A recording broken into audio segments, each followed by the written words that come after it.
தியானிக்கும்படியாக பிரசங்கி 9வது அதிகாரம் 8வது வசனம். உன் வஸ்திரங்கள் எப்பொழுதும் வெண்மையாயும் உன் தலைக்கு எண்ணெய் குறையாததாயும் இருப்பதாக. அல்லேலூயா. உன் வஸ்திரங்கள் எப்பொழுதும் வெண்மையாயும் உன் தலைக்கு எண்ணெய் குறையாததாயும் இருப்பதாக. பொதுவாக இந்த வேத பகுதியை அதிகமாய் நம்ம சபைகளில் தியானித்திருக்கிறோம். உன் வஸ்திரங்கள் எப்பொழுதும் வெண்மையாய் இருப்பதாக என்று சொல்லும்போது நம்ம இருதயத்துக்குள்ள நம்ம வெள்ளையும் உடுத்து ஆண்டவரை ஆராதிக்கணும், எப்பவும் வெள்ளை ட்ரெஸ்ல இருக்கணும் அப்படின்னு சொல்லி சபைகளில் உபதேசம் பண்ணுகிறதை கேட்டிருப்பீர்கள். நல்லது, கர்த்தர் நல்லவர். அல்லேலூயா, அல்லேலூயா. ஒரு சம்பவத்தை புரிந்து கொள்ள வேண்டும். வெள்ளையும் ட்ரெஸ் உடுத்தி ஆண்டவரை ஆராதிப்பது நல்லது. ஏன்னா நம்ம போகிற இடத்துல எல்லாமே வெண்மையாக தான் இருக்கும். அதனால தான் இங்க பூமியில வாழும்போது வெள்ளையும் உடுக்கணும். சரி, ஞாயிற்றுக்கிழமை ஆராதனைக்காவது வெள்ளையும் ட்ரெஸ் உடுக்கணும்னு சொல்லுறது. அல்லேலூயா, ஆமென். அதை குறித்து நான் பேச விரும்பல. அல்லேலூயா. நம்ம சப்ஜெக்ட் இன்னைக்கு விடுதலை கூட்டம், அதனால உபதேசத்துக்குள்ள போகல. அல்லேலூயா, கர்த்தர் நல்லவர். அல்லேலூயா. பாருங்க, ஆனாலும் கொஞ்சம் தொட்டு போகிறேன். பரலோகத்துல எல்லாமே வெள்ளை, வெண் மேகங்களுக்குள்ளாக ஆண்டவர் இருக்கிறார். அவர் நியாயம் தீர்க்கிறதும் எனது வெள்ளை சிங்காசனம். அல்லேலூயா. இயேசு கிறிஸ்து மறுப மலையிலே ஜெபம் பண்ணும் போது அவர் வஸ்திரம் வெண்மையாய் பிரகாசித்தது. எந்த வண்ணானாலும் வெளுக்க கூடாதபடிக்கு. அப்ப அதுக்கு முன்னாடி எனக்கு ஒரு சந்தேகம், இயேசு கிறிஸ்து உடுத்திருந்த வஸ்திரம் வெண்மையா இருந்துச்சா இல்லையான்னு ஒரு கொஸ்டின் எனக்கு வருது. அல்லேலூயா. ஆனா அங்க மருவமலையில என்ன நடந்துச்சுன்னு சொன்னா, எந்த வண்ணானாலும் வெளுக்க கூடாத அளவுக்கு வஸ்திரம் வெண்மையாயிருந்தது. இயேசு கிறிஸ்து உயிர் தெழுந்த போது கல்லறைக்கு பக்கத்துல யாரு? 2 தூதர்கள். அவர்கள் உடுத்திருந்த வஸ்திரம் எப்படி? வெண் வஸ்திரம் தரித்தவர்களாயிருந்தார்கள். அல்லேலூயா, அல்லேலூயா. இயேசு கிறிஸ்துடைய தலைமுடி வெண்மை. அவர் வெண்மையான சேனைகளோடு கூட இருக்கிறார். அல்லேலூயா. இப்படி நிறைய பார்க்க முடியும்.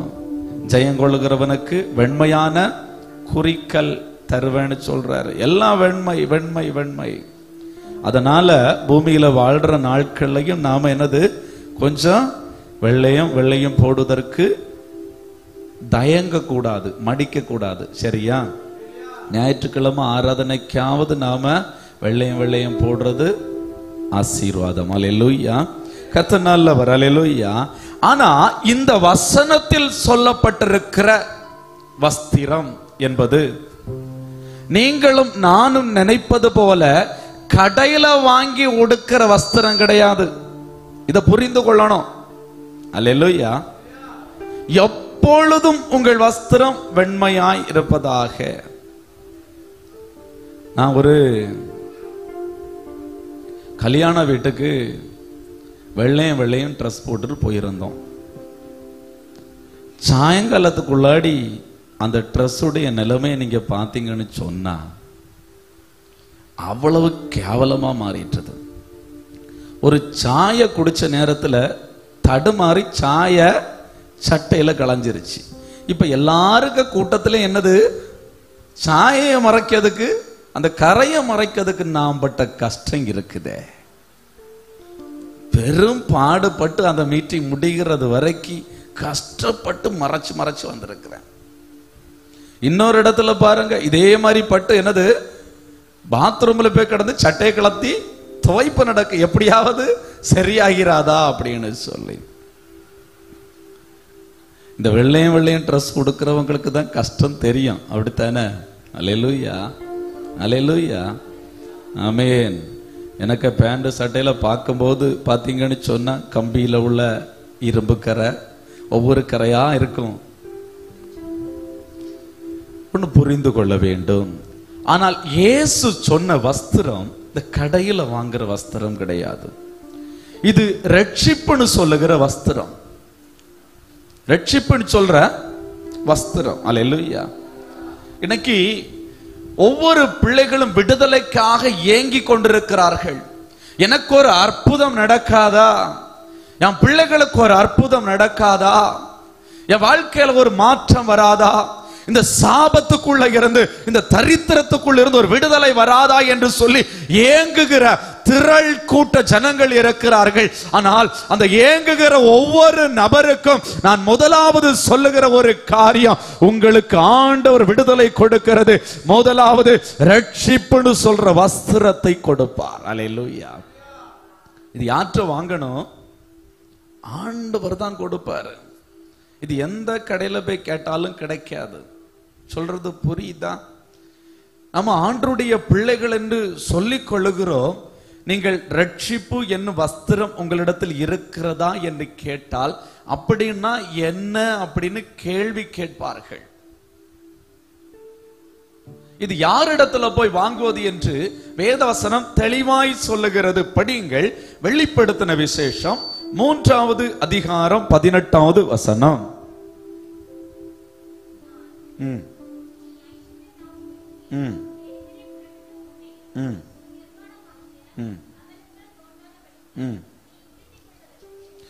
நீ உன் நிர்வாணமாகிய அவலட்சணம் தோன்றாதபடிக்கு நீ உடுத்திக் கொள்வதற்கு என்ன வஸ்திரம்?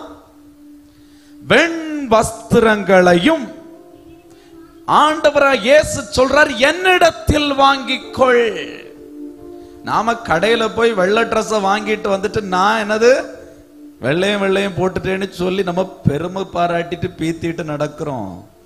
ஒன்னு நான் சொல்றேன், யாராவது இயேசு கிறிஸ்துவிடத்துல போய் இந்த வெண் வஸ்திரம் கேட்டு வாங்கி இருக்கிறீங்களா?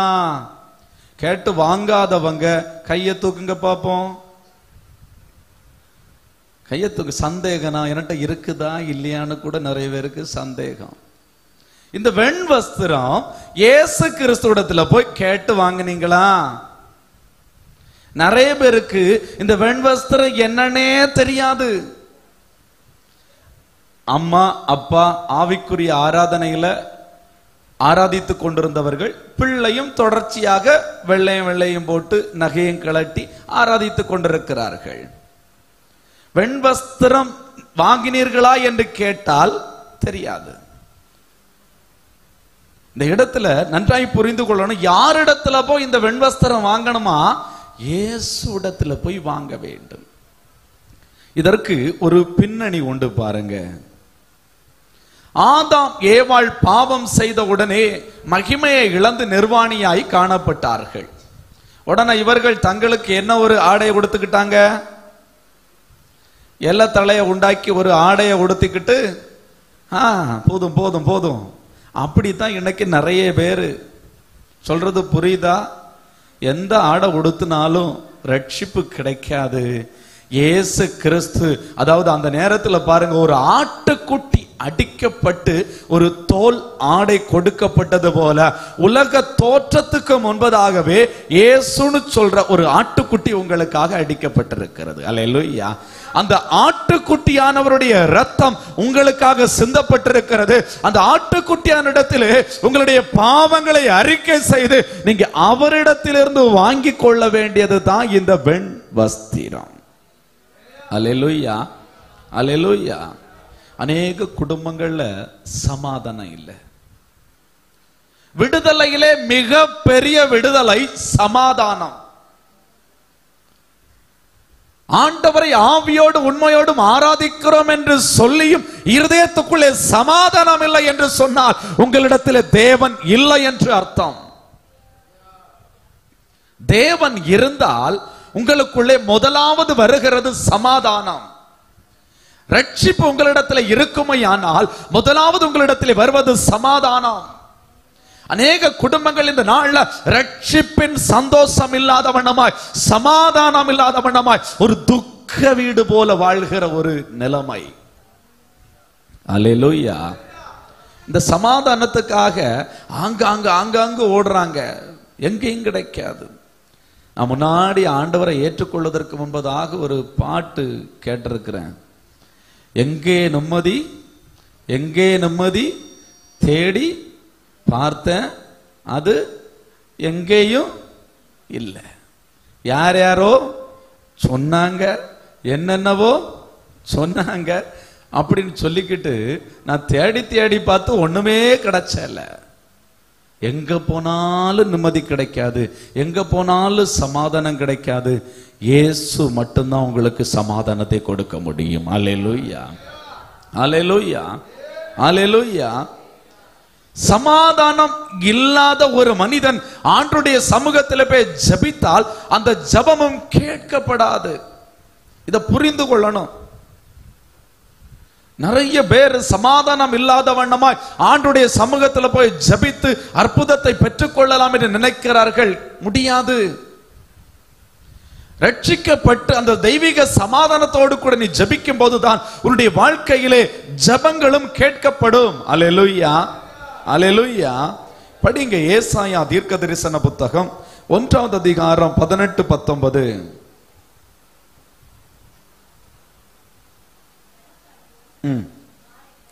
ஆண்டவர் சொல்றார், வாங்க வழக்காடுவோம். கர்த்தர் சொல்லுகிறார், உங்கள் பாவங்கள் சிவேர் என்றிருந்தாலும் உறைந்த மழையை போல், உங்க பாவங்கள் எப்படி செக்க செவன் இருந்தாலும் சரி, வாங்க பேசி தீப்போம். உறைந்த மழையை போல வெண்மையாய் மாறும். அல்லேலூயா. வெண்மை என்பதற்கு ஒரு அடையாளம் என்னன்னா பரிசுத்தம். இன்னைக்கு இதுதான் செய்தி. வெண்மைன்னா என்னது? பரிசுத்தம். வெண்வஸ்திரம் என்பது ரட்சிப்பின் வஸ்திரம், அது பரிசுத்த வஸ்திரம். அல்லேலூயா. இயேசு கிறிஸ்து கல்வாரி சிலுவையிலே அடிக்கப்பட்டு உனக்கு தந்த மீட்பு, உனக்கு தந்த சமாதானம், உனக்கு தருகிற சந்தோஷம். அல்லேலூயா. வெண்வஸ்திரத்தினுடைய அடையாளம் என்னது? பரிசுத்தம். அல்லேலூயா, பரிசுத்தம்.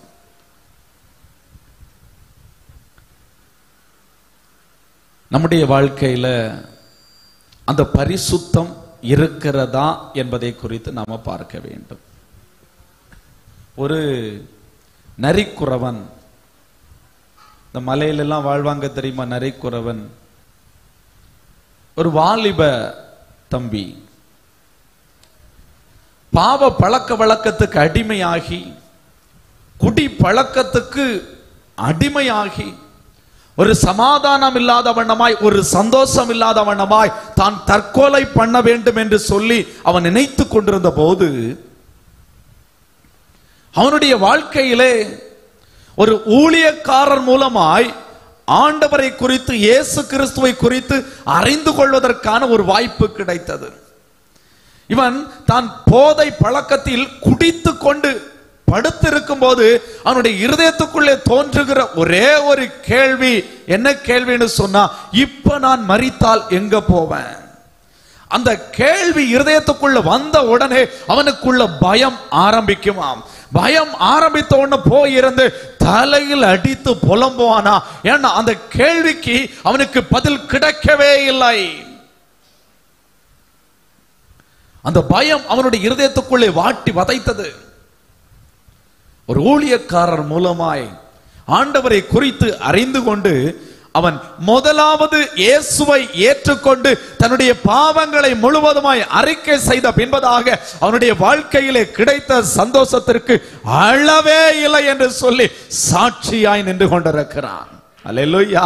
இன்னைக்கு உங்களை பார்த்து நான் சொல்றேன், உங்க இருதயத்துக்குள்ளே நீங்கள் தொட்டு சொல்லி பாருங்க, ரட்சிக்கப்பட்டிருக்கிறீங்களான்னு கேட்டு பாருங்க. பாவத்தில் விடுதலை பெற்றிருக்கிறீங்களான்னு கேட்டு பாருங்க. முதலாவது வெண் வஸ்திரத்தை வாங்கி கொள்ளணும். முதல்ல யார்கிட்ட இருந்து? இயேசுவிடத்திலிருந்து வெண் வஸ்திரத்தை வாங்கி கொள்ளணும். அல்லேலூயா. வாங்கி கொள்ளணும். வாங்கி கொண்டாதான் எப்பொழுதும் அதை காத்து கொள்ளணும். அடுத்தது இரண்டாவது என்னது? காத்து கொள்ளணும், வாங்கி கொள்ளணும். நிறைய பேர் வாங்கி கொள்ளாமலே இருக்கிறார்கள். என்னுடைய விதி இதுதான், என்னுடைய வாழ்க்கை என்று சொல்லி அப்படியே வாழ்ந்துட்டு போறாங்க. வாங்கணும். அந்த ரட்சிப்பின் சந்தோஷத்தை ஆண்டவரிடத்துல கேட்டு வாங்கணும். நம்முடைய பாவங்கள் எல்லாம் மன்னிக்கப்பட்ட நிச்சயம் நமக்கு உண்டாகணும். அப்படி உண்டானால் மாத்திரம்தான் ஒரு மனுஷனுடைய வாழ்க்கையிலே மெய்யான சமாதானம் உண்டாகும். உலகத்தால கொடுக்கவும் எடுக்க முடியாத ஒரு சமாதானம் கிடைக்க வேண்டும் என்று சொன்னால் ஆண்டவராக இயேசு கிறிஸ்துவை விசுவாசித்து நீ உன் நாவினாலே அறிக்கையிட்டு பாவங்களுக்காக மனஸ்தாபப்பட்டு நீ இயேசுவை ஏற்று புது மனிதனாய் வாழ பிரயாசப்பட வேண்டும். அல்லேலூயா, அல்லேலூயா. முதல் விடுதலை என்னது? நாம ரட்சிப்பின் வஸ்திரத்தை வாங்கணும். இன்னைக்கு இந்த இடத்துல கடந்திருக்கிற பிள்ளைகள், இந்த சத்தம் கேட்டு கொண்டிருக்கிற பிள்ளைகளுக்கு நான் சொல்றேன், நீங்க இதுவரைக்கும் ரட்சிப்பின் சந்தோஷத்தை பெற்றுக்கொள்ளல. அநேகர் கூட்டத்துக்கு கடந்து வரீங்க. ஆண்டவர் ஒரு அற்புதம் செய்ய மாட்டாரா என்று சொல்லி அற்புதத்துக்காக நீங்கள் ஏங்கிக் கொண்டிருக்கிறீர்கள். ஆனால் ரட்சிப்பின் சந்தோஷத்தை முதலாவது பெற்றுக் கொண்டீர்களா என்பதை இருதயத்துக்குள்ளே பதித்து வைத்துக் கொள்ள வேண்டும். அல்லேலூயா. ஒரு வாலிப சகோதரி பாருங்க, தன்னுடைய சரீரத்தில் இருக்கிற வியாதிக்காக ஆண்டவரை நோக்கி அழுது அந்த வியாதியை ஆண்டவர் மாற்றிவிட்டார். ஆண்டவர் மாற்றிவிட்டதினாலே ரட்சிக்கப்பட்டாளா என்று கேட்டால் ரட்சிக்கப்படவில்லை. ஆனால் இது வேற ஒரு நபர் தன்னுடைய பாவத்தை குறித்து மனஸ்தாபப்பட்டு ஆண்டவருடைய சமூகத்தில் கண்ணீர் விட்டு அழும்போது அவர் பாவத்தை மன்னித்து ரட்சித்திருப்பாரேயானால் அந்த நபர் சமாதானத்தோடு கூட வாழ்கிற ஒரு நபராய் இருப்பார்கள். அல்லேலூயா, அல்லேலூயா. உங்களுக்கு புரிந்திருக்குன்னு நினைக்கிறேன். அப்ப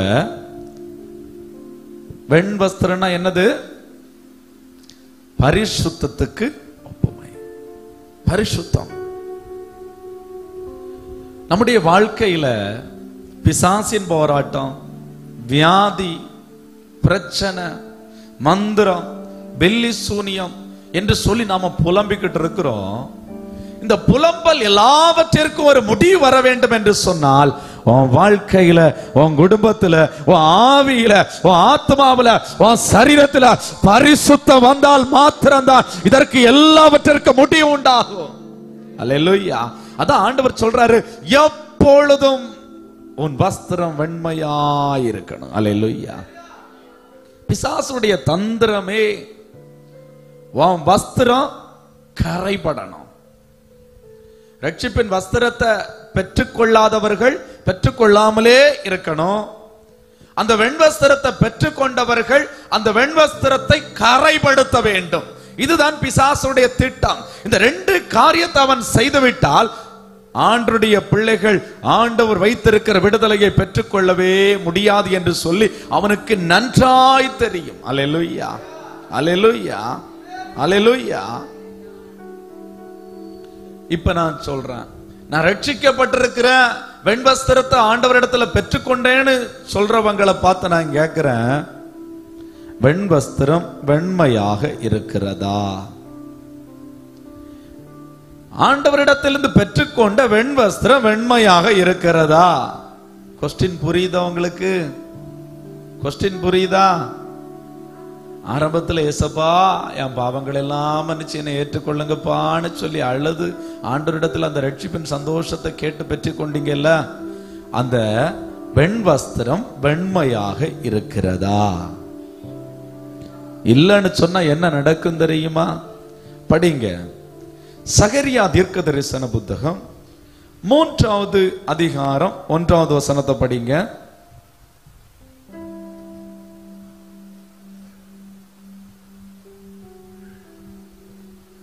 அவர் பிரதான ஆசாரியனாகிய யோசுவாவை எனக்கு காண்பித்தார். அவன் கர்த்தருடைய தூதனுக்கு முன்பாக நின்றான். சாத்தான் அவனுக்கு விரோதம் செய்ய அவன் வலது பக்கத்திலே நின்றான். இப்ப பிரதான ஆசாரியனாகிய யோசுவாவை சகரியாவுக்கு ஆண்டு காண்பித்து கொடுக்கிறார்.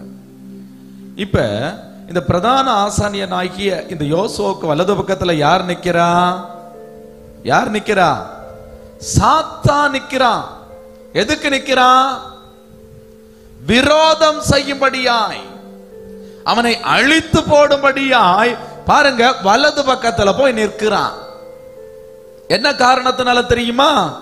படிங்க 3வது வசனத்தை படிங்க. யோசுவாவினில் அழுக்கு வஸ்திரம் தரித்தவனாய் தூதனுக்கு முன்பாக நின்றிருந்தான். அல்லேலூயா. யோசுவா எப்படி நின்னா? அழுக்கு வஸ்திரம் தரித்தவனாய் தூதனுக்கு முன்பதாக நின்று கொண்டிருந்தான். உங்களுக்கும் எனக்கும் கொடுக்கப்பட்டிருக்கிறது வெண்வஸ்திரம். அந்த வெண்வஸ்திரத்தை நாம் அழுக்காக்கி கொண்டு நாம் நிற்போமையானால் நமக்கு விரோதம் செய்யும்படியா நிற்பது யாரு? சாத்தான். இது ஆண்டவர் பார்த்துட்டு அடுத்த வசனத்தை படிங்க. அவர் தமக்கு முன்பாக நிற்கிறவர்களை நோக்கி, இவன் மேல் இருக்கிற அழுக்கு வஸ்திரங்களை களைந்து போடுங்கள் என்றார். பின்பு அவனை நோக்கி, பார், நான் உன் அக்கிரமத்தை உன்னிலிருந்து நீங்க செய்து உனக்கு சிறந்த வஸ்திரங்களை தருப்பித்தேன். இந்த வசனம் உங்களுக்கு புரிஞ்சுதான்? அழுக்கு வஸ்திரத்தை களைந்து போட்டு ஆண்டவர் சிறந்த வஸ்திரத்தை, வெண் வஸ்திரத்தை மீண்டும் யாருக்கு கொடுக்கிறாப்ல? யோசுவாவுக்கு கொடுக்கிறாப்ல. தாவீது பாவம் செய்த உடனே அந்த ரட்சிப்பின் வஸ்திரத்தை இழந்தவனாய் நிற்கிறான். தாவீது ஆண்டவருடைய சமூகத்துல போய் நின்று அழுறான். ஆண்டவரே, உம்முடைய ரட்சணிய சந்தோஷத்தை எனக்கு திரும்ப தாரும் ஆண்டவரே. இன்னைக்கு ஒருவேளை நீங்க அப்படிப்பட்ட நிலைமையில கடந்து வந்திருக்கலாம். ஐயோ, இந்த போராட்டம் என்னை விட்டு மாறவே இல்லையே, இந்த பிரச்சனை என்னை விட்டு மாறவே இல்லையே, உன் வஸ்திரம் அழுக்காக இருக்கிறது, அதனால சாத்தான் உனக்கு விரோதமாய் வந்து நிற்கிறான். அந்த பிரச்சனை மாறணுமா? இன்னைக்கு ஆண்டவருடைய சமூகத்துல, ஆண்டவரே என் பாவங்களை மன்னிச்சு எனக்கு மீண்டும் அந்த ரட்சிப்பின் வஸ்திரத்தை தாரும் ஆண்டவரே, எனக்கு அந்த வெண் வஸ்திரத்தை தாரும் ஆண்டவரே. ஆண்டவருடைய சமூகத்திலே நீங்கள் வாஞ்சையோடு கூட கேட்கணும். அல்லேலூயா, அல்லேலூயா, அல்லேலூயா. இன்னைக்கு இந்த சாயங்கால வேளையில இயேசுவை விசுவாசிக்கிற ஒவ்வொரு பிள்ளைகளுக்கும் அவர் அழுக்கு வஸ்திரங்களை களைந்து சிறந்த வஸ்திரத்தை, வெண் வஸ்திரத்தை கொடுக்க போதுமான தெய்வமாயிருக்கிறார். விசுவாசிக்கிற தேவனுடைய பிள்ளைகள் கரங்களை தட்டி ஆண்டவருடைய நாமத்தை மகிமைப்படுத்துமா? ஆமென் ஆண்டவரே, ஆமென் ஆண்டவரே. எப்பொழுதும் என்னுடைய வஸ்திரம் வெண்மையாயிருக்க வேண்டும், எப்பொழுதும் என்னுடைய வஸ்திரம் வெண்மையாயிருக்கணும் ஆண்டவரே. ஆமென் ஆண்டவரே. சாத்தான் அழுக்காக்க துடிக்கிறார். அவன் பாவ எண்ணங்களை கொண்டு போட்டு சாத்தான் அழுக்காக்க துடிக்கிறார். இன்னைக்கு ஆண்டவரே உம்மை நோக்கி நான் கெஞ்சுகிறேன், என்னுடைய வஸ்திரம் வெண்மையாயிருக்கணும்னு சொல்லுங்க. அல்லேலூயா, அல்லேலூயா. வெண்மை பரிசுத்தம். பரிசுத்தம் இருக்கிற இடத்துல சாத்தான் இருக்கவே முடியாது. பரிசுத்தம் இல்லை என்று சொன்னால் சாத்தான் உங்கள் வீட்டிலே குடியிருப்பான். அல்லேலூயா. ஒரு மனிதனுடைய இருதயத்துக்குள்ளே பரிசுத்தம் இருக்குமேயானால் அந்த மனிதனுடைய இருதயத்துக்குள்ளே இயேசு வாசம் செய்கிறவராயிருக்கிறார். ஆனால் அதே மனிதனுடைய இருதயத்துக்குள்ளே பாவம் வாசமா இருக்குமேயானால் சாத்தான் வாசம் செய்கிறான். அல்லேலூயா. உங்களுடைய இருதயத்துக்குள்ளே இயேசு இருந்தால் உலகத்தாலே கொடுக்க எடுக்க முடியாத சமாதானம் இருக்கும். சாத்தான் உங்கள் இருதயத்துக்குள்ளே இருப்பானே ஆனால் உலகத்தால கொடுக்கவும் எடுக்கவும் முடியாத சமாதானம் இருக்கவே இருக்காது. அல்லேலூயா, அல்லேலூயா, அல்லேலூயா. தேவன் நம்ம நடுவுல வாசம் செய்யணும்னா என்ன வேணும்? பரிசுத்தம் வேணும். வாசம் செய்ய பரிசுத்தம் வேணும். நம்மை பரிசுத்தப்படுத்தும்படியாக இயேசு கிறிஸ்து கல்வாரி சிலுவையிலே ரத்தம் சிந்தி இருக்கிறார். அவருடைய ரத்தத்தின் மூலம் நமக்கு பரிசுத்தம் உண்டாகிறது. அல்லேலூயா, அல்லேலூயா. ஒரு சகோதரருடைய குடும்பத்திலே ஜெபிக்கும்படியாய் கடந்து சென்றிருந்தோம். நாங்கள் போய் ஜெபிக்கிற அந்த நாள் விடுதலை கிடைக்கும்.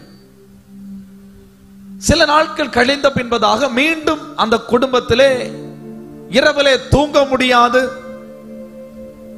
அந்த வீட்டிலே சமாதானம் இல்லை, பிரச்சனைக்கு மேல் பிரச்சனை, போராட்டம். அந்த வீட்டில் போய் நம்ம ஜெபிக்கிறோம், இயேசுவேன்னு தான் கூப்பிடுகிறோம். ஜெபிக்கிற அந்த நேரத்தில் ஒரு மாற்றம் வந்தது போல் இருக்கிறது. மீண்டும் சாத்தான் அந்த வீட்டிற்குள்ளே கிரியை செய்கிறான். ஏன், என்ன காரணத்தினால்? அந்த வீட்டில் அவர்கள் சில போட்டோஸ் வைத்து இயேசு தான் என்று சொல்லி ஆராதித்துக் கொண்டிருக்கிறார்கள். விக்கிரகம் இருக்கிற இடத்திலே ஆண்டவர் இருக்க மாட்டேன் என்று சொல்லுகிறார். விக்கிரகங்களுக்கும் தேவாலயத்துக்கும் பங்கு ஏது? உங்களையும் என்னையும் ஆண்டவர் தேவனுடைய ஆலயமாய் தெரிந்தெடுத்திருக்கிறார். ஆண்டவர் உங்கள் மத்தியிலே, உங்கள் குடும்பத்திலே, உங்கள் பாளையத்திலே உலாவும்படியாய் ஆசைப்படுகிறார். ஆனால் ஒரு விக்கிரகத்தை கொண்டு வைத்துவிட்டு நாம ஆண்டவரே வாரும் வாரும் என்று சொன்னால் ஆண்டவர் எப்படி வர முடியும்? அல்லேலூயா. பாவம் இருக்கிற இடத்துல, அசுத்தம் இருக்கிற இடத்துல ஆண்டவர் வாசம் செய்யவே மாட்டார். நம்ம குடும்பத்தில் விடுதலைக்காக நம்ம ஏங்குகிறோம். ஏதோ ஒரு சிலையை எடுத்து வைத்து நாம் அதற்கு முன்பதாய் வழிபட்டு கொண்டிருக்கிறோம். என்னுடைய மகிமை விக்கிரகங்களுக்கு கொடேன் என்று ஆண்டவர் சொல்லி இருக்கிறார். விக்கிரகங்களை செய்கிறவனும் அதை வார்ப்பிக்கிறவனும் சபிக்கப்பட்டவன் என்று ஆண்டவர் சொல்லி இருக்கிறார்.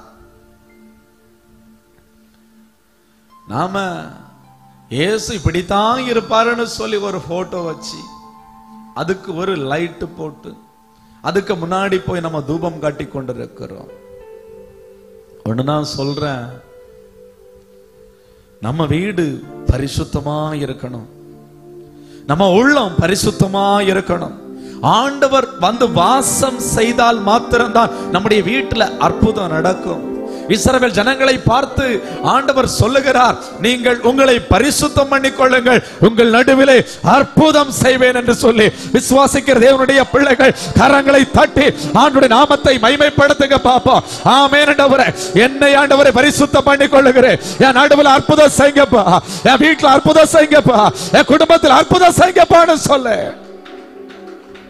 அவர் அற்புதம் செய்கிற கர்த்தர். அல்லேலூயா, அல்லேலூயா. சாப தீட்டானதை நம்முடைய வீட்டில் இருதயத்தில் வைத்துவிட்டு அற்புதத்திற்காக நாம் ஏங்குவோமையானால் நம்முடைய வாழ்க்கையிலே அற்புதமானது தாமதிக்கிறது, கிடைக்காமல் போகிறது. இஸ்ரவேல் ஜனங்கள்ட்ட 3 நாள் உங்களை பரிசுத்தப்படுத்திக் கொள்ளுங்கன்னு சொல்றாப்புல. நம்மையும் அதே போலத்தான் ஆண்டவர் பரிசுத்தப்படுத்திக் கொள்ளும்படியாக அற்புதம் செய்யும்படியா எதிர்பார்த்து இருப்பார். 1-2 நாட்கள் நாம் பரிசுத்தமாய் வாழ்ந்து விட்டு மறுநாள் பாவம் செய்து விடுகிறோம். ஆண்டவர் செய்ய வேண்டும் என்று நினைத்த, ஆமென், கானான் தேசத்துக்குள்ளே கொண்டு சேர்க்க வேண்டும் என்று நினைத்த அந்த காரியம் தாமதமாய் போகிறது, அற்புதம் தாமதமாய் போகிறது. நம்முடைய வாழ்க்கையிலே ஒவ்வொரு நாளும் பிரச்சனை, ஒவ்வொரு நாளும் போராட்டம். விடுதலைக்காக ஏங்குகிறோம், ஆனால் விடுதலை கிடைக்காமல் போகிறது. அல்லேலூயா, அல்லேலூயா. பரிசுத்தம் இருக்குமையானால் சாத்தான் உங்களை கண்டு பயப்படுவான். இயேசு கிறிஸ்துவை பார்த்த உடனே, நசர்னா இயேசுவே, உமக்கும் எனக்கும் என்ன எங்க வேலை இன்னும் வரல, வேதனைப்படுத்தாதிரோன்னு சொல்லி சத்தம் போட்டுட்டு, நீர் தேவனுடைய பரிசுத்த, உம்மை இன்னார் என்று அறிவே, நீர் தேவனுடைய பரிசுத்த. இன்னைக்கு நம்மை பிசாசு பார்க்கும் போது பரிசுத்தமா இருக்கிறோமா, இல்ல அழுக்கு வஸ்திரத்தோடு கூட இருக்கிறோமா? அழுக்கு வஸ்திரத்தோடு கூட இருந்து பிசாசை துரத்த முடியாது. பிசாசு உங்கள் வீட்டை விட்டு போக மாட்டா, உங்களை விட்டு போக மாட்டா. உங்க ஆவியை விட்டு அசுத்த ஆவி மாற வேண்டும் என்று சொன்னால் நீங்கள் பரிசுத்தத்துக்கு இடம் கொடுத்தால் மட்டும்தான் முடியும். அல்லேலூயா, அல்லேலூயா. சரி, நான் இப்ப பரிசுத்தமா மாற ஆசைப்படுறேன் அப்படின்னு விரும்புறீங்களா? 2 காரியத்தை நான் உங்களுக்கு சொல்லிக் கொடுக்க விரும்புகிறேன். யாத்திராகமம் 16வது அதிகாரம் 31வது வசனத்தை படிங்க. ஒரு நபர் சத்தமாய். யாத்திராகமம் 16:31. இஸ்ரவேல் வம்சத்தார் அதற்கு மன்னா என்று பெயரிட்டார்கள். அது கொத்தமல்லி அளவாயும் வெண்மை நிறமாயும் இருந்தது. அதன் ருசி தேனிட்ட பணிகாரத்துக்கு ஒப்பாயிருந்தது. அது என்ன நிறமாய் இருந்தது? வெண்மை நிறம். இஸ்ரவேல் ஜனங்களை வனாந்தரத்திலே நடத்தி வரும்போது யாரும் அறியாத மன்னாவினாலே ஆண்டவர் நிரப்புகிறார். தூதர்கள் உணவாலே அந்த ஜனங்களுக்கு போஷிக்கிறார். போஷிக்கும் போது கொடுத்த உணவுடைய நிறம் என்னது? வெண்மை நிறம். வெண்மை எதற்கு அடையாளம் என்று சொன்னேன்? பரிசுத்தத்துக்கு அடையாளம். இது இஸ்ரவேல் ஜனங்கள் இந்த வனாந்தரத்திலே நடக்கும் போது இந்த ஜனங்களை பரிசுத்தப்படுத்த வேண்டும், பரிசுத்தப்படுத்த வேண்டும் என்று சொல்லி வெண்மை நிறத்திலே ஆன மன்னாவை ஆண்டவர் கொடுத்தார். அல்லேலூயா, அல்லேலூயா, அல்லேலூயா. எங்க கொண்டு சேர்ப்பதற்கு? கானான் தேசத்துல கொண்டு சேர்ப்பதற்கு. ஏன்னா இந்த ஜனங்களுடைய குணாதிசயம் எல்லாம் அந்த எகிப்து தேசத்துல இருந்த குணாதிசயமாய் இருக்கும். அதனாலே வனாந்தரத்திலே இவர்களுக்கு அந்த வெண்மையான அந்த மன்னாவை கொடுத்து இவர்களை வெண்மையாய் மாற்றி அந்த கானான் தேசத்துக்குள்ளே கொண்டு செல்ல ஆண்டவர் சித்தமானார். அல்லேலூயா. அதே போல நமக்கு யோவான் 6வது அதிகாரம் 48வது வசனம் முதல் படிங்க. யோவான் 6:48 முதல். ஜீவ அப்பம் நானே. உங்கள் பிதாக்கள் வனாந்தரத்தில் மன்னாவை புசித்தும் மரித்தார்கள். மரியாமல் இருக்கும்படி வானத்தில் இறங்கின அப்பம் இதுவே. இங்கு வானத்தில் இறங்கி வந்த அப்பம் யாது? வெண்மையான அப்பம். யாரு? கர்த்தராகிய இயேசு கிறிஸ்து. அல்லேலூயா. இயேசு கிறிஸ்து. நீ வெண்மையாய் மாற வேண்டும் என்று சொன்னார். பரிசுத்தராய் இருக்கிற இயேசு கிறிஸ்துவை ஏற்றுக்கொண்டு ஆமென் அந்த வெண்மையான மன்னாவை ருசித்தது போல நீ இயேசுவை ருசிப்பாயானால், கர்த்தர் நல்லவர் என்று ருசிப்பாயானால் நீ வெண்மையாய் மாறுவாய். அல்லேலூயா. அநேகர் இயேசுவை ரசிச்சு பார்க்கறாங்க. நான் சொல்றேன், கர்த்தர் நல்லவர்னு ருசிச்சு பாருங்க. அந்த வனாந்தரத்துல மன்னாவை எடுத்து அவர்கள் சாப்பிட்டு ருசித்து பார்த்தார்கள். அது அதிக ருசி உள்ளதா இருந்தது. அல்லேலூயா. உன்னையும் என்னையும் வெண்மையாய் மாற்றும்படியாய் நமக்கு கொடுக்கப்பட்டது என்னது? வானத்திலிருந்து இறங்கி வந்த அப்பம். அது யாரு? இயேசு கிறிஸ்து. அல்லேலூயா, அல்லேலூயா. இன்னைக்கு நாம ஜெபிக்கும் போது அந்த வெண்மையை வாஞ்சிக்கிறவங்க, வெண்மையான வஸ்திரத்தை வாஞ்சிக்கிறவங்க இன்னைக்கு நாம கேட்க போறோம். அழுது அழுது கேட்க போறோம். நீங்க சரியா இந்த ஜெபத்துல நீங்கள் ஜெபித்தீர்களே ஆனால் இன்னைக்கு உங்களுக்கு இருக்கிற வியாதிகளாயிருக்கட்டும், பலவீனமாயிருக்கட்டும், எல்லாம் மாறி போகும். ஆண்டவர் பரிபூர்ண சுகத்தோடு கூட இந்த இடத்தை விட்டு ஆண்டவர் அனுப்ப போதுமான தெய்வமாயிருக்கிறார். கரங்களை தட்டி பரலோக தேவனை மகிமைப்படுத்துவோமா? அல்லேலூயா. கர்த்தரை போல பரிசுத்தர் யாருமே இல்லை. நல்லவன் என்று இந்த பூமியில சொல்வதற்கு யாருமே கிடையாது. அவன் நல்லவன், இவன் நல்லவன், இவன் நல்லவன், யாரு நல்லவன் கிடையாது. தேவன் ஒருவர் தான் பரிசுத்தர். அல்லேலூயா. அந்த பரிசுத்த தேவனை நீங்கள் ருசித்து வாழ்வீர்களேயானால் நீங்கள் வெண்மையாய் மாறுவீர்கள். அல்லேலூயா. தூரத்திலிருந்து பார்த்து ரசிச்சிட்டு போகாதுங்க. ஒரு நாள் உங்களுடைய வாழ்க்கை வெண்மையாய் மாறாது. ஒரு நாள் நீங்கள் வெண்வஸ்திரத்தை தரித்துக் கொள்ள மாட்டீர்கள். அல்லேலூயா. ஆமென். கிட்ட வந்து ருசிக்கிறவர்களா இருங்க. அப்பதான் ஆண்டவருடைய அன்பு இன்னதுன்னு சொல்லி உங்களுக்கு தெரியும். அல்லேலூயா. அல்லேலூயா. முதலாவது இயேசு. இரண்டாவது லூக்கா 9வது அதிகாரம் 29வது வசனத்தை படிங்க. லூக்கா 9:29. அவர் ஜெபம் பண்ணுகையில் அவருடைய முக ரூபம் மாறிற்று, அவருடைய வஸ்திரம் வெண்மையாகி, ஜெபிக்கும் போது வஸ்திரம் வெண்மையாகி பிரகாசிக்கும். ஆண்டுடைய சமூகத்தில் ஜெபிக்கிற ஒவ்வொரு பிள்ளைகளும் நீங்கள் புரிந்து கொள்ள வேண்டும். ஐயோ எனக்கு அற்புதம் நடக்கலன்னு சொல்லி நீங்கள் புலம்புகிறீர்கள். நீங்கள் ஒரு காரியத்தை அறிந்து கொள்ள வேண்டும். ஜெபிக்க ஜெபிக்க ஜெபிக்க என்னுடைய வஸ்திரம் வெண்மையாகி பிரகாசிக்கிறது. அல்லேலூயா. அல்லேலூயா. நம்ம சபையில சாந்தி தாயாரை குறித்து எல்லாருக்கும் தெரியும். இன்னைக்கு வரல. அந்த தாயார் ஒரு இடத்துல வேலைக்காக போயிருக்கிறாங்க. வேலைக்கு போன இடத்திலே அந்த இடத்தில் இருந்த நபர்களால் அவமதிக்கப்பட்டு ஏளனமாய் பேசப்பட்டு அந்த வேலையிலிருந்து துரத்தி விட்டார்கள். காரணம் எதற்காக வென்றால், இவர்கள் ஆவியோடும் உண்மையோடும் ஆராதிக்கிறபடியினால், தேவனை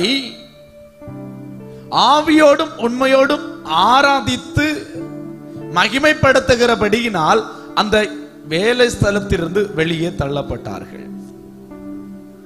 இந்த தாயார் கண்ணீரோடு கூட வரும்போது இன்னொரு நபர் மூலமாய் ஒரு வேலை கிடைத்திருக்கிறது. அந்த வேலை எந்த இடம் தெரியுமா? ஒரு துணிக்கடை. சரியா? இப்ப இந்த துணிக்கடையில போய் 2 நாட்கள் கூட ஆகல. அந்த துணிக்கடையில ஒரு சகோதரி தலை வலியோடு கூட கஷ்டத்தோடு கூட உள்ள வேலை பார்த்து கொண்டிருந்திருக்கிறாப்புல. அந்த துணிக்கடை ஓனர் சொல்லியிருக்கிறாப்புல, ஏம்மா நீங்க ஜெபம் பண்ணுவீங்க இல்லையா, இந்த சகோதரிக்கு ஒண்ணு ஜெபம் பண்ணுங்க அப்படின்னு. இந்த தாயாரும் பாருங்க, ஜெபிக்க ஆரம்பித்த உடனே அந்த சகோதரி பிசாசினாலே அந்த இடத்திலே அலக்களிக்கப்பட்டு அலறி, அந்த நேரத்திலே அந்த சகோதரிக்கு ஒரு பரிபூர்ண விடுதலையை ஆண்டவர் கட்டளையிட்டிருக்கிறார். அல்லேலூயா. நான் சொல்லுகிறேன், நீ ஜெபிக்கிற ஒவ்வொரு ஜெபமும் ஆமென் உன்னை பிரகாசிக்க பண்ணும். அல்லேலூயா. தள்ளப்பட்ட ஒரு சகோதரி ஜெபிக்கிற ஒரு சகோதரியா இருந்தபடியினாலே அந்த ஜெபம் என்ன செய்யும் என்பதை தெளிவாக சில நாட்களுக்குள்ளே ஆண்டவர் கூட இருப்பதை நிரூபித்து காட்டுகிறார். அல்லேலூயா. ஒரு ஜெபம் கூட வீணாய் போகாது. நீங்கள் ஆண்டுடைய பாதத்தில் ஜெபிக்கிற ஜெபம் ஒரு ஜெபம் கூட வீணாய் போகாது. ஒவ்வொரு நாளும் நீங்கள் வெண்மையாகி கொண்டே இருப்பீர்கள். நீங்கள் வெண்மையாக ஆக ஆக உங்களுடைய வெண்மை பிறரிடத்தில் பிரகாசிக்கும். எல்லா இருளும் மாறி போய்விடும், எல்லா பிசாசும் மாறி போய்விடும். நீங்கள் சரியாய் ஜெபித்தீர்களேயானால் நீங்கள் முதலாவது வெண்மையாய் மாறுவீர்கள். அதன் பின்பதாக உங்களில் இருக்கிற வெளிச்சம், உங்களில் இருக்கிற பிரகாசம் உங்க வீட்டில் இருக்கிற உங்க புருஷனார் மேல, உங்க பிள்ளைகள் மேல, பக்கத்து தெருவில் இருக்கிற நபர்கள் மேல பிரகாசிக்கும். இதை நீங்கள் அறிந்து கொள்ள வேண்டும். அல்லேலூயா. இதை அறியாத பட்சத்திலே ஜெபம் உங்களுக்கு வெறுமையாகத்தான் தோன்றும். ஒரு சாட்சியை தான் சொன்னேன், நிறைய சாட்சி நம்ம சபையில நடந்து கொண்டிருக்கிறது.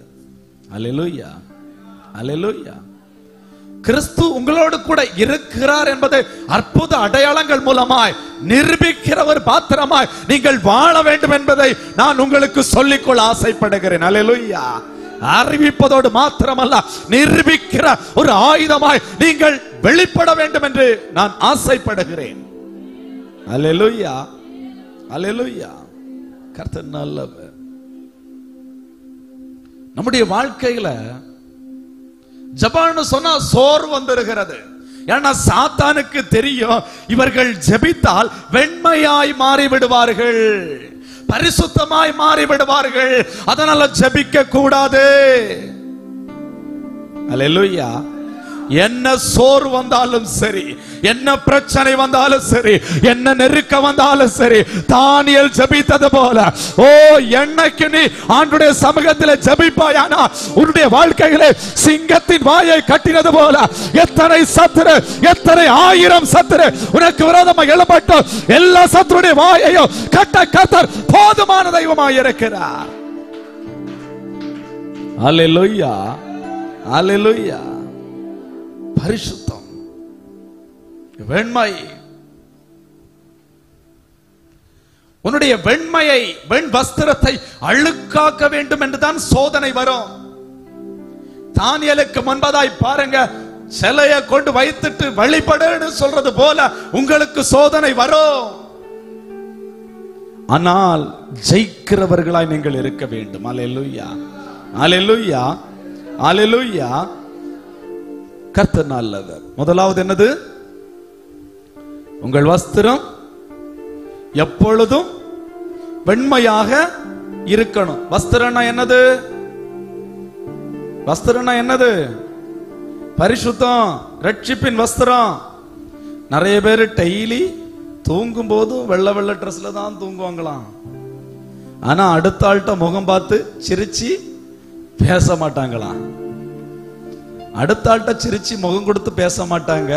தூங்குறதும் வெள்ளை வெள்ளை ட்ரெஸ்ல தான் தூங்குவாங்க. அவங்களுக்கு கண்டிப்பா பரலோகம் உண்டு. அவர் சமாதான பிரபு, அவர் சமாதான காரண. முதல்ல இந்த பூமியில வாழும்போது உன் இருதயத்திலே சமாதானம் இல்லை. இந்த பூமியில வாழும் போது நீ இருக்கிற இடத்திலே சமாதானம் இல்ல.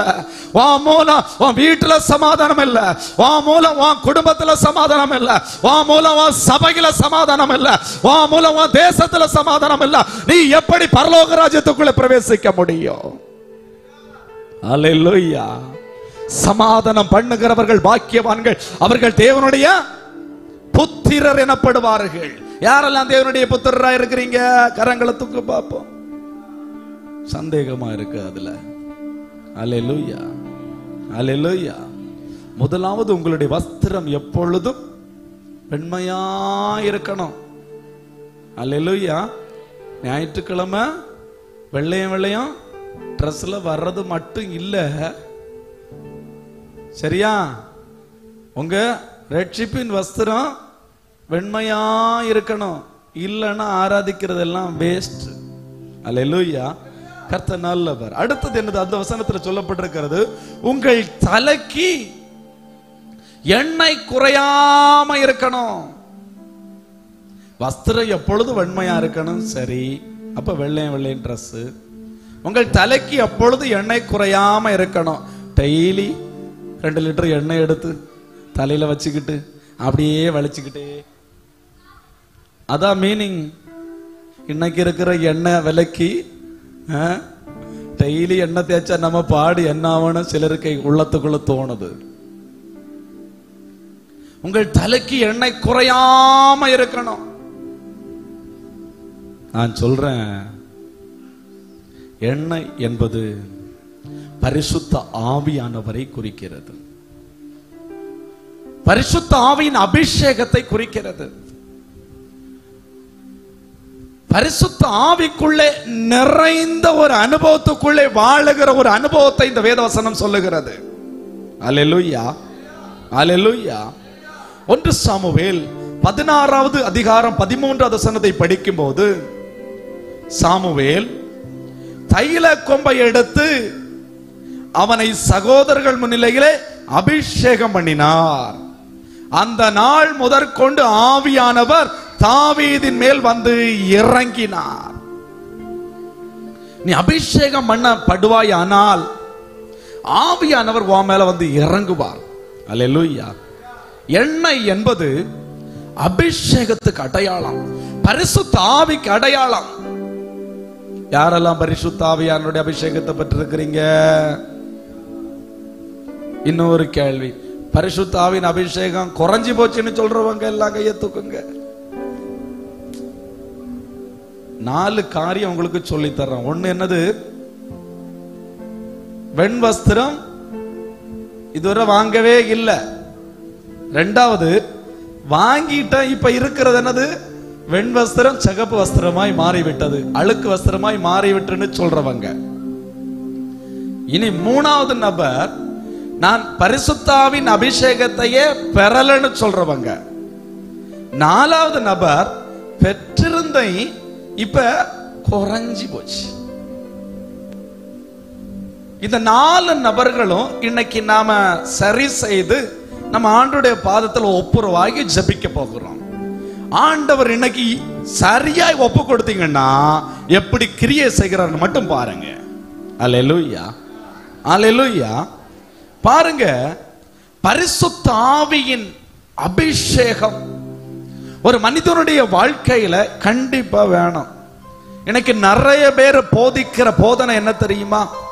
இயேசுவை ஏற்றுக்கொண்டதே பரிசுத்த ஆவியானவருடைய துணையோடு தான். அதனால பரிசுத்த ஆவியானவர் எங்க கூட இருக்கிறாரு, அதனால இந்த அபிஷேகம் எல்லாம் வேண்டான்னு போதிக்கிற ஒரு கூட்டம் இருக்கிறது. அல்லேலூயா, அல்லேலூயா.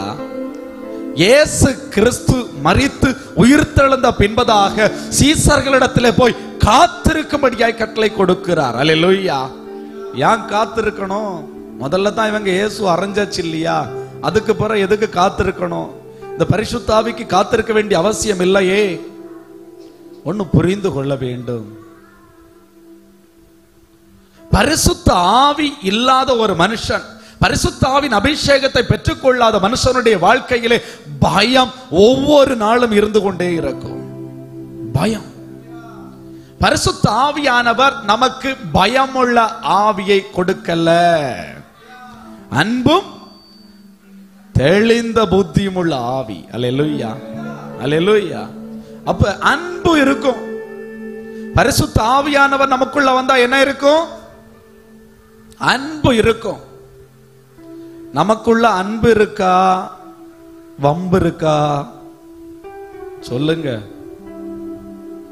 அன்பு இருந்தா பரிசுத்த ஆவியானவர், வம்பு இருந்தா என்ன ஆவி? பரவாயில்லை, உங்களுக்கு தெரியுது எல்லாருக்கும். அப்ப இன்னையில இருந்தே நீங்க செக் பண்ணிக்கிடணும்.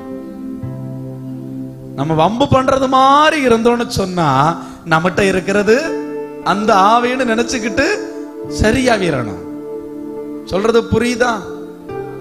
அன்பு இருக்குன்னு சொன்னா அன்பு சகலத்தையும் தாங்கும், சகலத்தையும் சகிக்கும். அல்லேலூயா, அல்லேலூயா. அன்புக்கு பொறாமை இல்லை. அல்லேலூயா. அப்ப அன்பின் ஆவியானவர், இந்த பரிசுத்த ஆவியானவர் நமக்குள்ள வந்தா பாருங்க, நம்முடைய பலவீனம் எல்லாம் மாறி போய்விடும். பலவீனம் பலவீனம் பலவீனம் பலவீனம்னு சொல்லிட்டு தெரிகிறோம். நாம பெற்றுக்கொண்ட அபிஷேகத்தை ஆனால் மூட்டி எழுப்பி விடுகிற ஒரு குணம் நமக்குள்ள இருக்க வேண்டும். அல்லேலூயா. நீங்கள் பெற்றுக்கொண்ட அபிஷேகத்தையே மறக்க செய்கிறது தான் சத்துருடைய வேலை. நீங்கள் பெற்றுக்கொண்ட அபிஷேகம் யாராலே பெற்றீர்கள் என்றால் பரிசுத்தராலே பெற்றிருக்கிறீர்கள். அல்லேலூயா. பரிசுத்தர் உங்களை அபிஷேகம் பண்ணி இருக்கிறாரே, ஆனா அந்த பரிசுத்த ஆவிய ஆனால் மூட்டி எரிய விடணும். எரிய விட்டாதான் நம்முடைய பலவீனங்கள் மாறும். அல்லேலூயா. சபையில மட்டும் வந்து ஜெபிக்கிறது அல்ல, வீட்டுல போனாலும் சரி, தனிமையா இருக்கும் போதும் சரி, ஆவியானவருக்கு இடம் கொடுத்து அந்நிய பாஷை பேசி சத்தமாய் நாவ திறந்து ஜெபிக்கிற ஒரு குணம் இருக்க வேண்டும். அல்லேலூயா. ஆவியானவர் ஒரு மனிதனுடைய ஆவியிலே வாசம் செய்வாரையானால் இந்த மௌன ஜெபம் இருக்கவே இருக்காது. அல்லேலூயா. மௌன ஜெபம், தனிமையா இருந்தாலும் போய் ஜெபிக்கிற ஒரு ஜெபம் நமக்குள்ள இருக்கணும். அல்லேலூயா. அல்லேலூயா. மூணாவது பாருங்க, இந்த பரிசுத்த ஆவியா நமக்குள்ள இருந்தா சாட்சியா வாழுவோம். ஒரு தவறு வந்தா கூட பரிசுத்த ஆவியானவர் அதை நமக்கு சொல்லி தந்து நாம அதை சரி செய்து உடனே நம்ம சாட்சியாய் வாழ பிரயாசப்படுவோம். சாட்சியை வாழ பிரயாசப்படாத ஒரு நபர் பரிசுத்த ஆவியினால் அபிஷேகம் பண்ணப்பட்டவர்களா என்று கேட்டால் அது நிச்சயமாய் கிடையாது. அல்லேலூயா. அல்லேலூயா. ஏன்னா இந்த மாமிசம் ஜென்ம சுபாவம் ஒட்டி இருக்கும். ஆதாம் ஏவாளுடைய சுபாவம், நம்முடைய முற்பிதாக்களுடைய சுபாவம் ஒட்டி இருக்கும். இது மாறணும்னு சொன்னா நம்முடைய ஆவியில் இருக்கிற பரிசுத்த ஆவியானவருக்கு நம்ம இடம் கொடுக்க தான் இந்த மாமிசத்தின் கிரியைகளை அழித்து நம்ம ஆவியானவருக்கு இடம் கொடுக்க நம்முடைய ஆத்மாவை பரிசுத்தமாய் காத்துக்கொள்ள முடியும். அல்லேலூயா. சாட்சியாய் ஜீவிக்க முடியும். அநேகர் சாட்சியா ஜீவிக்க முடியாததற்கு காரணம் என்னன்னு சொன்னா, நாம பெற்றிருக்கிற பரிசுத்த ஆவியானவரை குறித்த அறிவு இல்லாதபடினாலே. அது மாத்திரமல்ல, நாம பெற்றிருக்கிற பரிசுத்த ஆவியானவர் வாக்கு கடங்கா பெருமூச்சோடு கூட விண்ணப்பம் பண்ணுகிற ஆவியானவர். நமக்கு இன்னது வேண்டிக் கொள்ள வேண்டும் என்று நமக்கு தெரியாது. நமக்காக வாக்கு கடங்கா பெருமூச்சோடு விண்ணப்பம் பண்ணுகிறது யாரு? பரிசுத்த ஆவியானவர். பரிசுத்த ஆவியானவர் உங்களிடத்திலிருந்து ஜெபித்த அனுபவம் இருக்கிறதா? அபிஷேகத்தை பெற்றுக்கொண்டாலும் நமக்கு தெரிந்த 4 வார்த்தையை மாத்திரம் சொல்லி ஜெபித்து விட்டு தூங்குகிறோம். ஆவியானவருக்கு இடம் கொடுத்து நீங்கள் ஜெபித்திருக்கிறீங்களா? ஆவியானவர் உங்களுடைய ஆவியிலே ஆளுகை செய்யும் போது உங்கள் பிள்ளைகளுக்கு விரோதமாய், குடும்பத்துக்கு விரோதமாய் இருக்கிற போராட்டங்களை சரியாய் வேறறுத்து வேறு பிரித்து காண்பித்துக் கொடுப்பார். நீங்கள் ஜெபிக்கும் போது அந்த காரியத்தில் அற்புதம் நடக்கும். அல்லேலூயா. அல்லேலூயா. கர்த்தருடைய ஆவியானவர் எங்கு உண்டு அங்கு விடுதலை உண்டு. அல்லேலூயா. கர்த்தருடைய ஆவியானவர் உங்கள் மத்தியில வாசம் செய்வாரே ஆனால் நீங்கள் போகிற இடங்களில் விடுதலை உண்டு, உங்களுடைய வாழ்க்கையில விடுதலை உண்டு. அல்லேலூயா. நம்முடைய வாழ்க்கையில விடுதலை இல்லையா, கர்த்தருடைய ஆவியானவர் நம்ம மத்தியில இல்ல, கிரியை செய்யலன்னு அர்த்தம். அல்லேலூயா. அல்லேலூயா. இப்ப தலையில என்ன குறையாம இருக்கணும்? எண்ணெய் குறையாம இருக்கணும். அல்லேலூயா. சுத்தி சத்துருதாங்க. எப்ப நம்ம விழுவோம் அழிவோன்னு தான் காத்திருப்பாங்க. எப்ப சிரிக்கலான்னு காத்திருப்பாங்க. அல்லேலூயா. ஆனா ஆண்டவர் என்ன தெரியுமா சொல்றாரு? தீர்க்க தரிசனமாக, உன் சத்துருக்களுக்கு முன்பதாக உனக்கு ஒரு பந்தி ஆயத்தப்படுத்தி உன் தலைய எண்ணெயினால, பரிசுத்த ஆவியினால நான் அபிஷேகம் பண்றேன்னு சொல்லி விசுவாசிக்கிற தேவனுடைய பிள்ளைகள் கரங்களை தட்டி மகிமைப்படுத்துவோமா? ஆமென். ஆண்டவரே, என் சத்துருக்களுக்கு முன்பதாக எனக்கு ஒரு பந்தி ஆயத்தப்படுத்தி என் தலைய எண்ணெயினாலே அபிஷேகம் பண்ணுகிற கர்த்தர். அல்லேலூயா. அல்லேலூயா. அல்லேலூயா. குறையாம இருக்கணும். என்ன குறையாம இருக்கணும்? என்ன குறையாம இருக்கணும். நிறைய பேர் பாருங்க, இயேசுவ நம்பியாச்சு, நானும் எங்க தான் போறோம், பரலோக ராஜ்யம் தான் சொல்லிட்டு 10 கன்னிகைகள் தீவட்டியை எடுத்துட்டு புறப்பட்டாங்க. 10 கன்னிகைகள் தீவட்டி எடுத்துட்டு புறப்பட்டாங்க. 5 பேர் புத்தி உள்ளவர்கள். புத்தி உள்ளவர்கள் கூட என்ன கொண்டு போனாங்க? என்ன கொண்டு போனாங்க? எண்ணெய் கொண்டு போனாங்க. புத்தி இல்லாதவர்கள் என்ன கொண்டு போகல? எண்ணெய் கொண்டு போகல. அல்லேலூயா. நம்ம புத்தி உள்ள கூட்டத்துல இருக்கிறோமா, புத்தி இல்லாத கூட்டத்துல இருக்கிறோமா? எண்ணெய் கொண்டு போகாதவர்கள் மணவாளன் வரும்போது கைவிடப்பட்டார்கள். சொல்றது புரியுதில்ல? கைவிடப்பட்டார்கள். நாம வருகையில போனோம்னு சொன்னா, அந்த பரலோக ராஜ்யத்துக்குள்ள போனோம்னு சொன்னா என்ன வேணும்? எண்ணெய் வேணும். ஒரு எஜமான் திருமண விருந்த ஆயத்தப்படுத்தினாரு. ஆயத்தப்படுத்திட்டு தெருவுல ஊர்ல எல்லாரையும் கூப்பிட்டு வாங்க வாங்க வாங்க, நல்ல கொளுத்த கன்று அடித்து பந்தி ஆயத்தப்படுத்தி இருக்கிற, வாங்க வாங்கன்னு சொல்லி. நிறைய பேர் என்னது கஷ்டம், இப்பதான் ஆடு வாங்கினேன், நேத்தை தான் குட்டிட்டது, இப்ப எல்லாம் கூட்டத்து வந்தா எப்படியாக்கும்? ஐயோ கோழி அடைச்சணும், ஐயோ மாட்டுக்கு பில்லு போடணும், இப்பதான் ஒரு வயலை வாங்கினேன், அதை நான் பார்க்க போகாம இருந்தா எப்படி? அதனால எனக்கு வர முடியாது. அலட்சியமாய் பேசினவர்கள் அநேகர். சிலர் பாருங்க, அந்த ஊழியக்காரனை அடிக்கிறாங்க, துரத்துறாங்க. ஆண்டவர் சரி, முன்குறிக்கப்பட்டவங்க அவங்க ஆகாதவங்களா போனாங்க, சரி வேற ஊர்ல தெருல கிடக்கிறதெல்லாம் கூட்டிட்டு வாருங்க. அதான் ராஜ்யத்தின் புத்திரரோ புறம்பான இருளுக்குள்ள போய் இருக்கிறாங்க. மற்றவங்க வேசி மார்க்கத்தார் ஆண்டவரே ரட்சிங்கப்பான்னு சொல்லிட்டு அழுதுட்டு உள்ள வர்றாங்க. இப்ப உள்ள வந்தாச்சு, திருமண வீட்டுல இப்ப அந்த மணவாளம் வந்து கேட்கிறாப்புல, என்ன கேட்கிறாப்புல, ஒரு மனுஷனை மாத்திரம் பிடிச்சு இங்க வான்னு கூப்பிட்டு, நீ எப்படிப்பா இங்க வந்த? கல்யாண வஸ்திரம் தரிக்காம எப்படி நீங்க வந்த? நீ ரட்சிப்பின் வஸ்திரம் தரிக்காம எப்படி இங்க வந்த? இவன் ஒண்ணுமே பேசலையா? என்னது தலையை குனிச்சிட்டு இருந்தானா? இவனை தூக்கி எங்க கொண்டு போட சொன்னாரு? புறம்பான இருள்ல. நான் சொல்றேன், ரட்சிப்பின் வஸ்திரம் இல்லைன்னா எங்க போக வேண்டியது இருக்கும்? புறம்பான இருள்.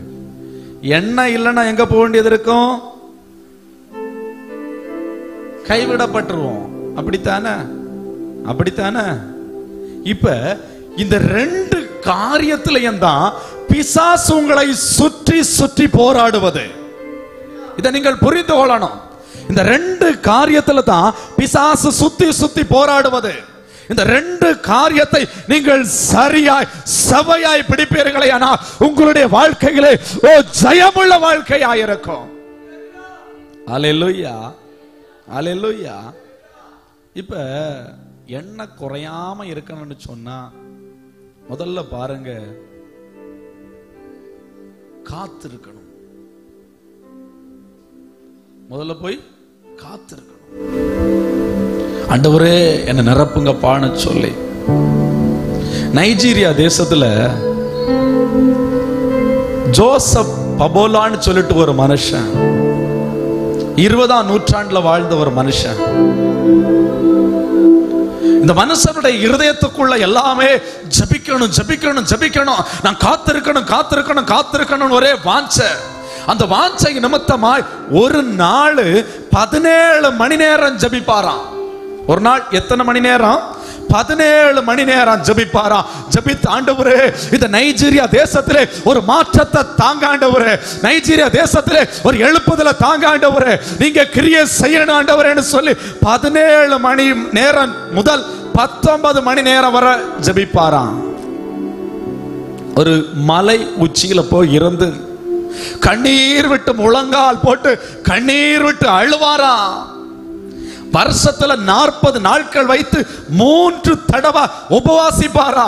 உபவாசித்து இப்படி ஜெபித்து ஜெபித்து ஜெபித்து ஒரு முறை மலையிலிருந்து கீழே இறங்கி வரும்போது ஒரு தாயார் மரித்த பிள்ளையை கொண்டு வந்து அந்த ஊழியக்காரத்தில் கொண்டு போய், ஐயா என் பிள்ளை மரித்து போய் விட்டது, என் பிள்ளைக்காக ஜெபிங்க என்று சொன்னபோது இந்த பிள்ளையை கையிலே வாங்கி ஜெபித்த மாத்திரத்திலே அந்த பிள்ளைக்கு ஜீவன் திரும்ப கடந்து வந்தது.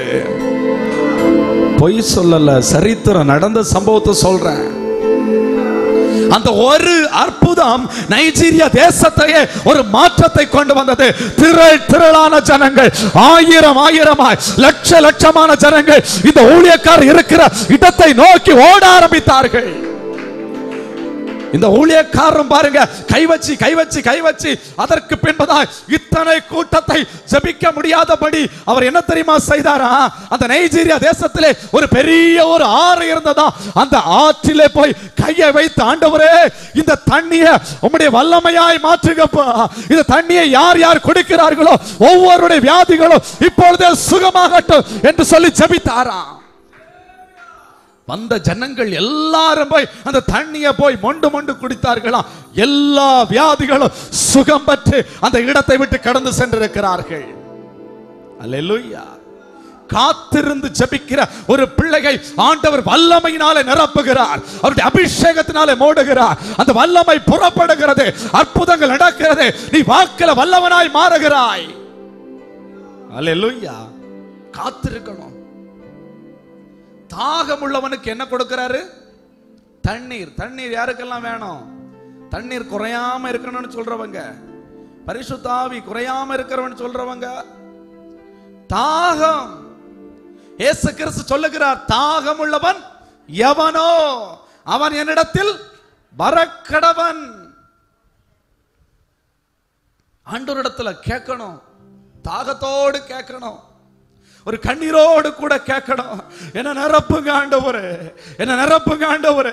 ஒரு மானானது நீருடைய வாஞ்சித்து கதறுவது போல ஆத்மாவே நீ கதறுவாயானால் உன்னை ஆண்டவர் பரிசுத்த ஆவியினாலே அளவில்லாமல் நிரப்புவார். அல்லேலூயா, அல்லேலூயா. தாகம் இருக்கணும், தாகம் இருக்கணும். லூக்கா 11வது அதிகாரம் 13வது வசனத்தை ஒரு நபர் படிங்க. லூக்கா 11:13. பொல்லாதவர்களாகிய உங்கள் பிள்ளைகளுக்கு நல்ல இவுகளை கொடுக்க அறிந்திருக்கும் போது பரமபிதாவானவர் தம்மிடத்தில் வேண்டிக் கொள்ளுகிறவர்களுக்கு பரிசுத்த ஆவியை கொடுப்பது அதிக நிச்சயம் அல்லவா? தாகம் இருந்தா மட்டும் போதாது, வேண்டிக் கொள்ளணும், ஜெபிக்கணும், நாவ திறந்து ஜெபிக்கணும். ஆண்டவரே எனக்கு பரிசுத்த ஆவியை தாருங்கப்பா, என்ன ஆண்டவரே எண்ணெயினால் அபிஷேகம் எடுங்க ஆண்டவரே, அப்படி நாவ திறந்து கேட்கணும். அல்லேலூயா. தாகம் இருக்குது, அப்படியே மௌனமாட்டு கிடைக்காது, கேட்கணும். தம்மிடத்தில் வேண்டிக் கொள்ள வேண்டும். வேண்டிக் கொள்ளுகிறவர்களுக்கு என்ன கொடுக்கிறாப்ல? பரிசுத்த ஆவியை கொடுக்கிறார். உண்மையா நீங்க ஜெபித்தீங்கன்னு சொன்னா அவர் பரிசுத்த ஆவியின் நிறைவினால எனக்கு நிரப்புவார். அல்லேலூயா, அல்லேலூயா. தேவனுடைய வார்த்தையை நீங்க கேட்டிருப்பீங்க. நீங்க என்ன நிலைமையில இருக்கிறீங்க என்பது உங்களுக்கு தெரியும். இன்னைக்கு எனக்கு ஒரு விடுதலை கிடைக்காதா என்று சொல்லி நீங்க எதிர்பார்த்து வந்திருக்கலாம். இந்த காரியத்தை மாத்திரம் நீங்க சரி செய்து பாருங்க. எந்த வியாதியும் உங்களை தொட முடியாது, எந்த போராட்டம் உங்களை தொட முடியாது. ஆண்டவருடைய சமூகத்திலே நாம இப்ப ஜெபிக்க போகிறோம். முடிந்தவர்கள் முழங்கால் படியிட்டு பரலோக தேவனை நோக்கி பார்த்து உள்ளத்தின் ஆழத்தில் இருந்து நம்முடைய 2 கரங்களையும் பரத்துக்கு நேராக உயர்த்தி இந்த சத்தம் கேட்டுக்கொண்டிருக்கிற ஒவ்வொரு நபரும் இருதயத்தின் ஆழத்தில் இருந்து ஒப்பு கொடுத்து ரட்சிப்பின் வஸ்திரம் பெற்றுக்கொள்ளாத பிள்ளைகள் ரட்சிப்பை பெற்றுக்கொள்ளாத பிள்ளைகள், பாவ மன்னிப்பை நிச்சயத்தை பெற்றுக்கொள்ளாத பிள்ளைகள், ஆண்டுடைய சமூகத்தில் ஜெபிக்க ஆரம்பிங்க. சாதாரண ஜெபம் வேண்டாம். உங்களுடைய ஜெபத்தில் ஒரு மாறுதலை ஆண்டவர் விரும்புகிறார். எப்படி ஜெபம் என்று சொன்னால், ஈசாக்கு தன்னை பலிபீடத்தில் ஒப்பு கொடுத்தது போல அவருடைய சுயம் மாறட்டும். பலிபீடத்தில் ஒப்பு கொடுத்த ஈசாக்கு தான் ஒரு ஆட்டுக்குட்டி. ஈசாக்கை போல யார் ஒப்பு கொடுக்கிறார்களோ அந்த ஆட்டுக்குட்டியாருடைய இரத்தம் அப்படியே சிரசிலே வந்து விழுகிறது. யார் ஒப்பு கொடுக்கிறார்களோ அவர்களுடைய ஆவியில, ஆத்மாவில, சரீரத்துல இயேசு கிறிஸ்து இரத்தம் வந்து இறங்குகிறது.